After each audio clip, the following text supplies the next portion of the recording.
Tonight, We've been through a year and a half of hell. the unforgivable error, So perfectly healthy embryos were destroyed. Yes. the medical mix-up, This is the reality. robbing hundreds of families of baby bliss. They will always be left with that heartache. But through it all, We are both pregnant, a tale of courage and hope. due 3.5 weeks apart. Meet the miracle mums. We are just a couple. We are just like everybody else. One of the most magical moments. Our daughter. And that is an incredible feeling. See your mummy? Best thing that's ever happened to me. Also, the shock epidemic changing Australian sport 101 brain traumas. forever. Anxiety, depression, self-harm. There's a duty of care. And why women are most at risk. They're getting more concussions and they're taking longer to recover. This is a national health crisis. That hard-hitting investigation soon. Hello, welcome to Spotlight. I'm Michael Usher. We begin with the groundbreaking medical test that promised to protect Australian parents going through IVF. But an unforgivable flaw resulted in countless false readings, leaving hundreds of hopeful families broken. Somehow, through it all, some managed to hold on. Like my dear friends, Laura and Susie. This is their story.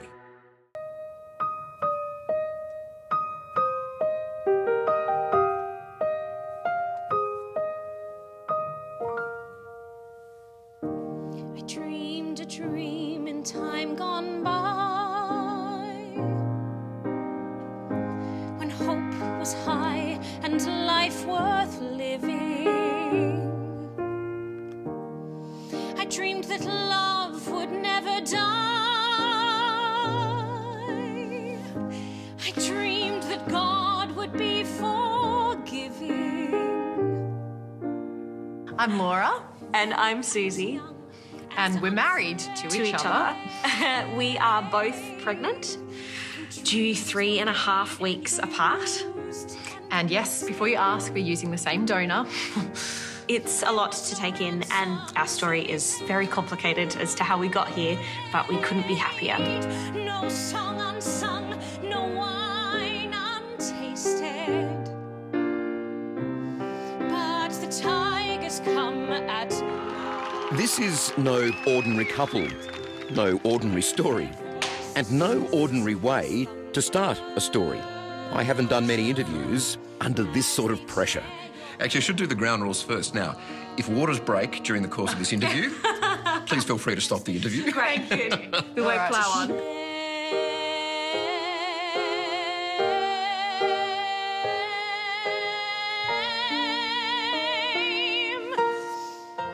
Laura is a producer working in the fast-paced world of television current affairs. And Susie is a singer, a beautiful singer, a star of musical theatre here and overseas. so different from this hell I'm living. So different now Oh, from and one other thing, Hello, hello. they're my very good friends. And on this day, very, very pregnant. Both of them. I'm currently just over 36 weeks, and you're 32. 32 and a little bit. 33 on Thursday, 32, yeah. yeah. And we're actually both doing pretty well. That they're doing pretty well is a testament to their courage, because what they've been through, Whatever happens, we'll get through it, okay? and what hundreds of other Australian couples have also endured, is a tale of inexcusable suffering and heartache. We've been through a year and a half of hell. All because of an unforgivable bungle We've documented this whole thing. by Monash IVF. So perfectly healthy embryos were destroyed. Yes, That's outrageous at the very least. absolutely. You're not pregnant. Didn't stick around. It's destroyed families How could this go so wrong? and nearly my friends, but they hung in. We were never going to give up. No. So, hang around, because this story has the best ending of all.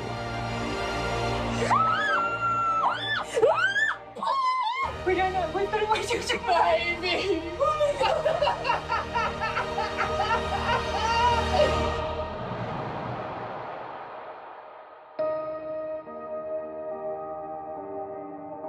We begin in London in 2015. Susie was starring in the musical Wicked in the West End when Laura arrived on a working holiday. We met in London. We met through a mutual friend. Didn't really know anyone. She was like, hey, you guys both like theatre. I think you'll get along. I'll hook you up on Facebook. So turns out we were neighbours. Get out. Yeah, parallel streets, parallel houses, like 2 minutes door to door. And from there, we saw each other all the time. Cover me in sunshine, shower me with good times. We were both thinking, oh, we've got a new friend. How exciting. This is great. And what are you doing now? It was sort of in that early stages where we're still trying to work out what we're doing jobs-wise, so we had a bit more free time on our hands. Did you go to London looking for love? Oh, I was single at the time. I went looking for, I guess, love, adventure, career, just travel, lots of things. But definitely I was hoping I would meet someone. And I think in my mind that someone was probably tall, male, English, and I'd been dating, a lot of lawyers. And then I came home with short, female Australian actress. Perfect. But it was the best choice I ever made. Better deal. So much. It just worked. It just worked straight away. I was like, yeah, this is great. Funny how life works sometimes. Yeah. I remember having a moment to myself and going, yeah, the only thing that's going to get in the way of this is me getting in the way of it. So I just decided not to. And that first kiss said everything to you. This was... Yeah.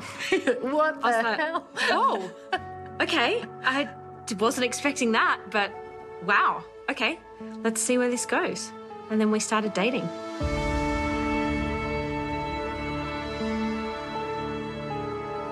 And then it got serious. Now, who proposed to whom? I proposed to her. I did, yeah. I did the first kiss, though, so we're kind of even, right? Yeah, we're kind of even. And then they got married. It was cheaper for us to have a wedding 5 days in a beautiful castle in France than it was for one night in a venue in London. Not even the night, just the actual event. Actual event. So we were like, sold. Yeah. It was an absolute fairy tale. And It was a fairy tale. I will never forget seeing Laura walk down the aisle. Like, that was just one of the most magical moments. You were just, oh my God, breathtaking.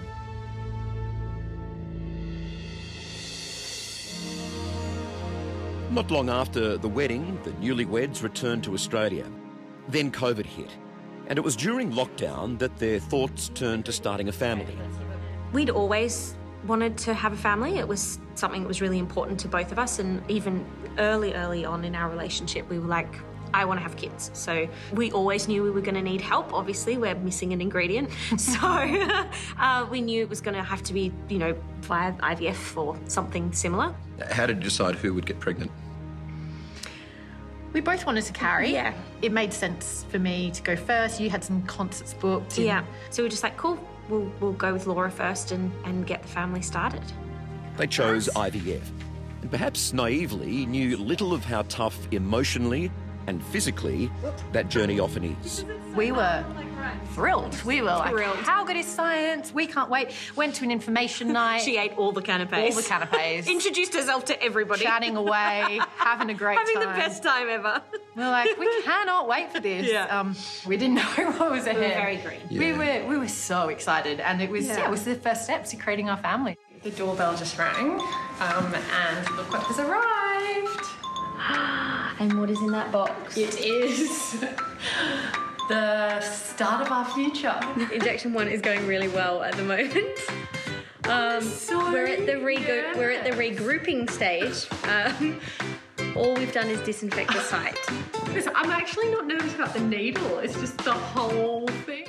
And at first, there was nothing but good news.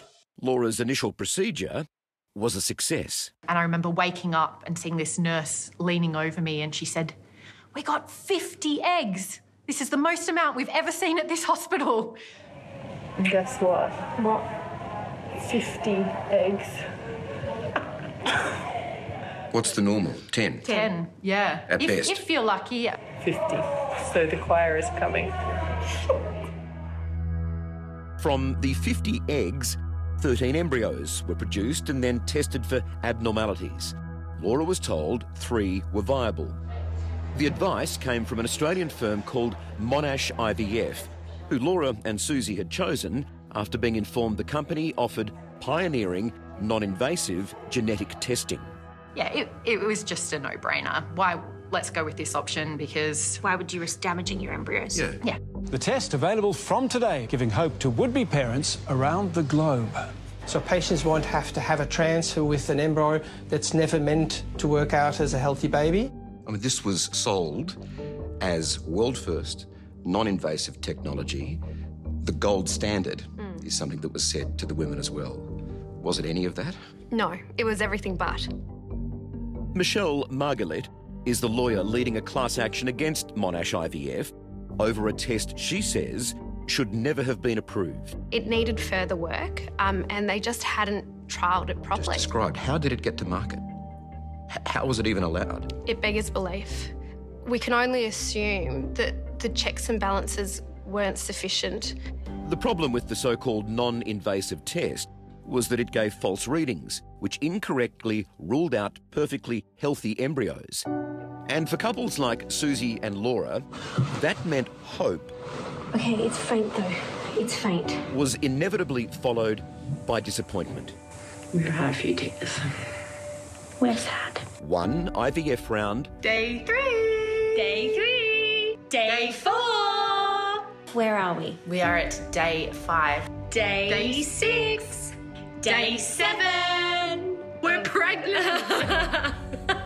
Sorry, jokes. Too soon. Became 2. Just keep talking to the belly and hoping that it's there. And 3. That does charm. Became 4. This is a big commitment, this IVF business, isn't it? Oh my god, yes. Yeah. It's pretty exhausting. More injections, more invasive surgery. It's very extreme. Very extreme. And more heartache. It's really hard when you can keep getting burnt. Yeah, that's the problem. Over and over again. 2, 3.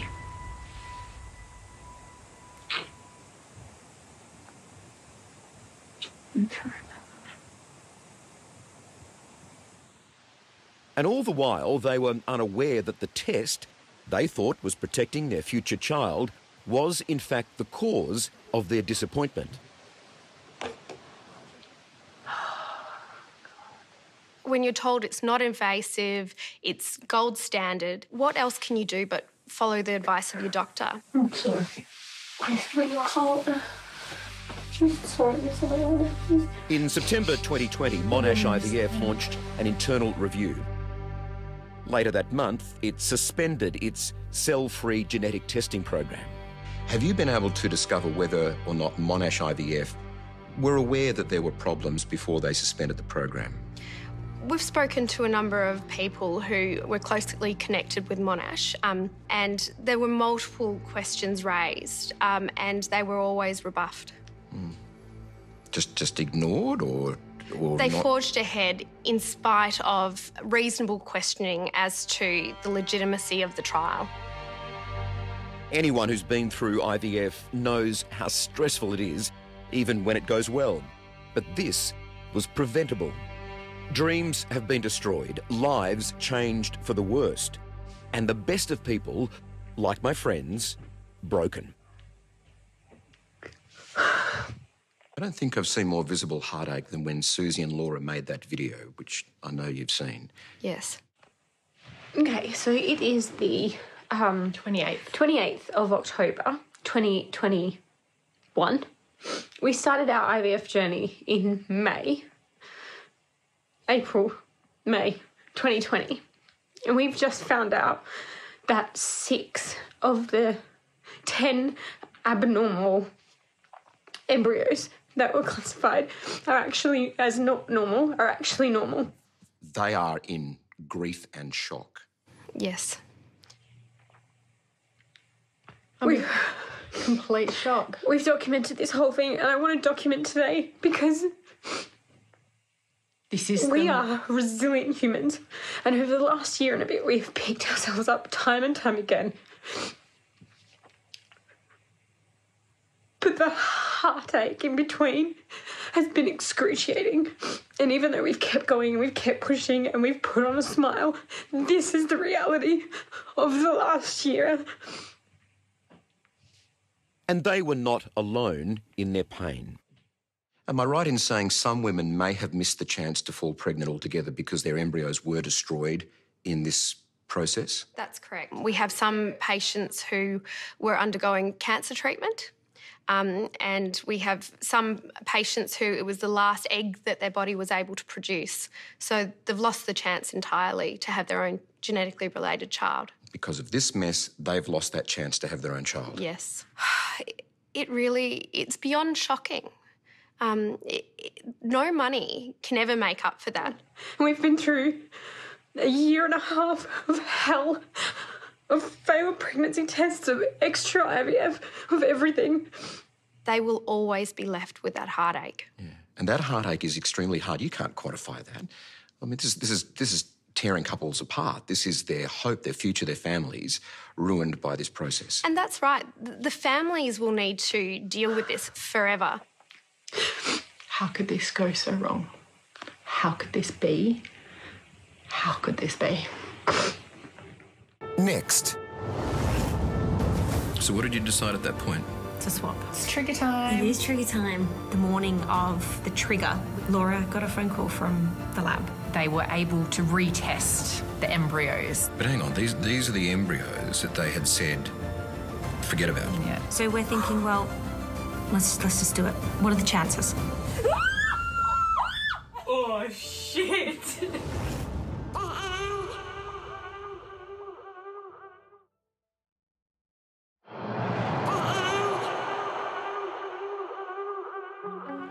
Welcome back. Like hundreds, possibly even thousands of prospective parents, Susie and Laura placed their faith in Monash IVF to help them have a baby. What followed was pain and heartache no one could have expected and no one should ever go through.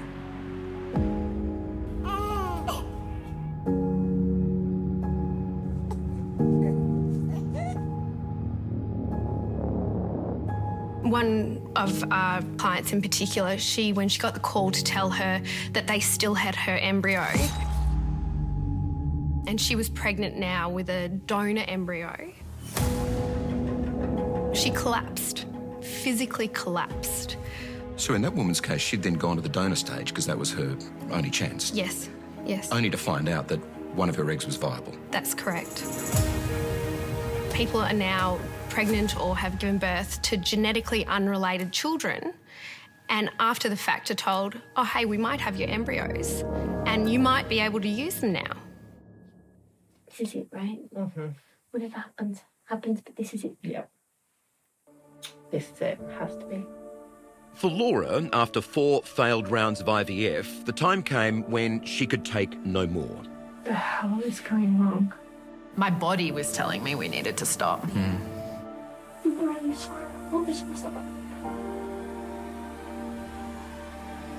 So what did you decide at that point? To swap. Yeah. Oh, hi. Hi. So I rallied myself and I was like, right, no, this is your turn and we're starting afresh. Yeah. It's trigger time. It is trigger time. Now it was Susie's turn to begin the journey. But for both women, a surprise was in store. The morning of the trigger, which allows you to ovulate at a particular time, Laura got a phone call from the lab. This phone call says what? This phone call says that they were able to retest the embryos, those 10 embryos in the very, very first round. So from the very first round? Right at the beginning. But hang on, these are the embryos that they had said, forget about. Yeah. It's actually up to 80% of those embryos were misclassified. In other words, Laura had viable embryos, but because they'd been misclassified, she had endured months of unnecessary and invasive procedures. You told me and I just burst. You were into crying, tears. but I just couldn't. I was like, how the hell have we gone through the last 2 years unnecessarily? I mean, we would never have gone and transferred other embryos or put you through other rounds if we knew we had those. It just was mind-blowing. Yeah. And we were angry. We are resilient humans, and over the last year and a bit, we've picked ourselves up time and time again. But the heartache in between has been excruciating. And even though we've kept going and we've kept pushing and we've put on a smile, this is the reality of the last year. The trauma you put your body through, Oh, it's awful. going through 4 rounds Yeah. when you didn't need to.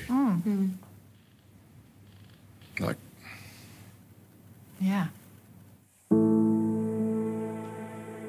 Susie and Laura now had one more life-changing decision. Should Laura make another attempt to fall pregnant at the same time as Susie? We went out for dinner. We sat there and we were like, right. And we started thinking of all the positives. Actually, this could be pretty cool. If this maternity leave together, Yeah. they'll be growing up at the same time. Yeah. We won't be holding each other up, you know, in terms of us, but... We'll be done with IVF. Yeah, that would be a massive win. so you roll the dice. Yeah, we rolled the dice and here we are.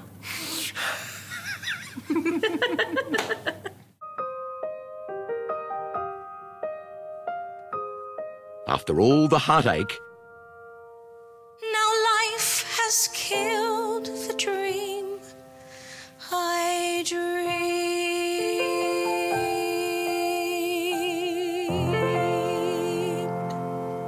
their luck was about to change. The baby's kicking. Hello, little one. Yeah. He's kicking me to say everything's fine. He's kicking now? Yeah, stop worrying. Sending you a sign, Mum. Yeah, absolutely. Yeah. Ready, steady.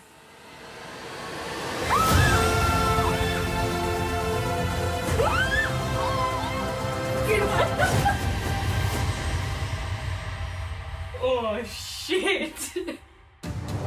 Next, I have these over-the-top wrapped gifts. You've well and truly popped. She's like, hey, I am ready now. My waters have broken. This has all worked out quite well. Yeah. Ready? Oh my God.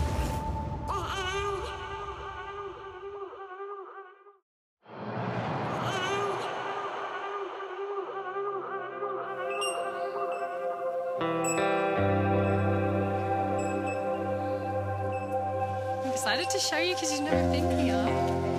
Ready? Oh my God. Isn't it amazing? Wow. Oh my God, it's so big. Is it important to the both of you that you are seen as a loving married couple, you know, on camera in a show like this? Yeah.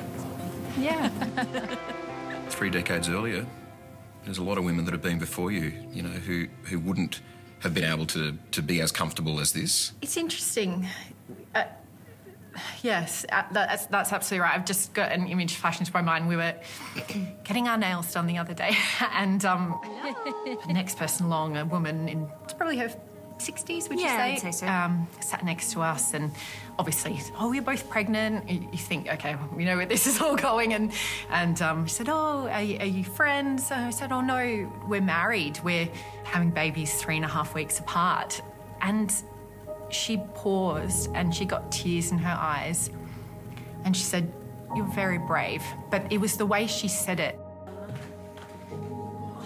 Look, could absolutely be reading into things, but you just actually saw quite a bit of pain in her own response, and we realised how far we've come, that we can openly live this life and not think too much about it, to be honest.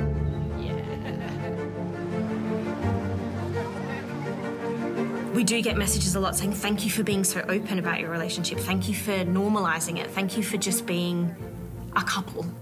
And that's, you know, that for us is really fulfilling, because it's like, well, we are just a couple. We are just like everybody else. We are starting a family like every other married couple that wants to start a family. Hello, hello. How are you? I have these over-the-top wrapped gifts. I need to do that. That way? You popped. You well and truly popped. It is not fun now at all. It's really not. It's so crazy. We're both at a stage where the babies are kicking a lot. She's kicking now. She's like, hey, I am ready now. No, bit more time. And so I can feel it, obviously, baby one from the inside, and Laura can feel her from the outside, and then you can feel baby two from the inside, and I can feel him from the outside. And that is an incredible feeling. We've always referred to the babies as baby one, baby two. It's never my baby or Laura's baby. They're our children. It's our daughter and our son. Lennox. Lennox is Scottish, isn't it? It's so hard, isn't it? Because, I mean, it's such a big responsibility. Do we have names picked out yet? Kind of. We think so. I'm not going to ask you to reveal them. I'm not going to ask that. But it's... I think we're there.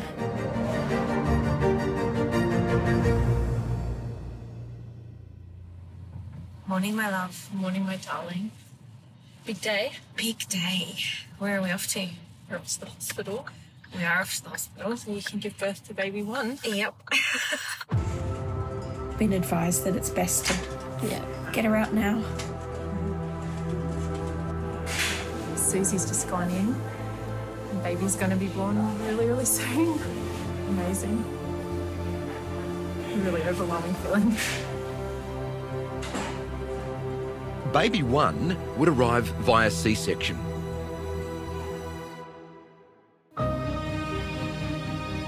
On the 22nd of July, baby one made her way into the world. It was the most spectacular day. It was amazing. And baby two, still in the belly. And then within 24 hours, Laura's contractions started. My waters have broken. There's my wife coming to meet me from the rooms, and off we go through to the birthing suite. On the 26th of July, baby two made his way into the world.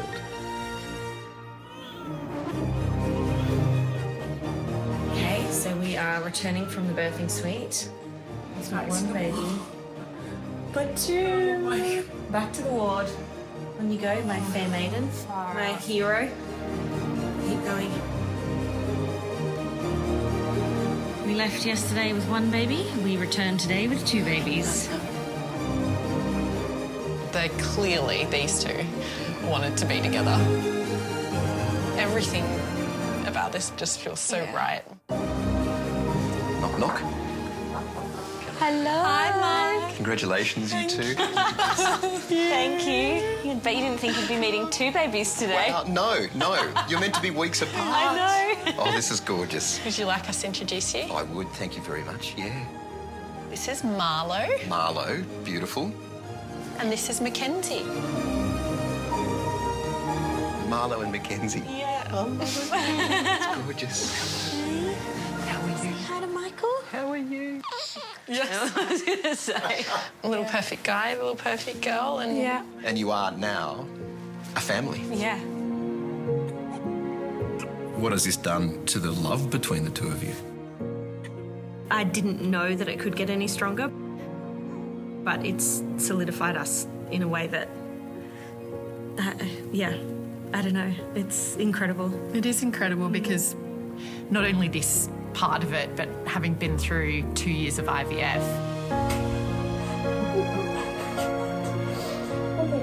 that's hard going. And, you know, we've only done 2 years. There'll be couples out there that have done 5 years, 10 years. We're aware that in the grand scheme of things, 2 years might not actually be that long, but it's a long time. It is so hard. And I think that brought us even closer together. And we realised we could survive, I think, most things, and that was... And be there for each other every single way. And then to have this payoff.